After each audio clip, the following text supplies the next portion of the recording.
পাহাড়ের উচ্চতায় আসাটাই অনেকটা রিস্কি, তবে এখানে যারা উপজাতি আছে বা এখানে যারা লোকাল আছে তারা এই পাহাড়ের উচ্চতাটার মধ্যেই ফুটবল খেলতেছে। আমরা যারা নিচের দিক দিয়ে থাকি মানে সমতলে যারা থাকি তারা ফুটবলের আনন্দটা সমতলের মাঠগুলোতেই পেয়ে থাকি। তবে পাহাড়ের উপরে একদম চূড়ার মধ্যে ফুটবলের এই আনন্দটা দেখে আমাকে অনেকটা মুগ্ধ করছে।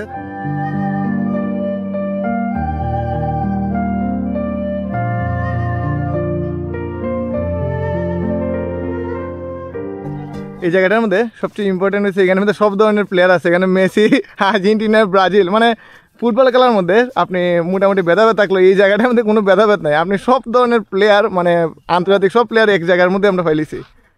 কেউ মানে হার মানতেছে না। আমি তো এটি জানি না মানে কে কোন টিমে খেলতেছে।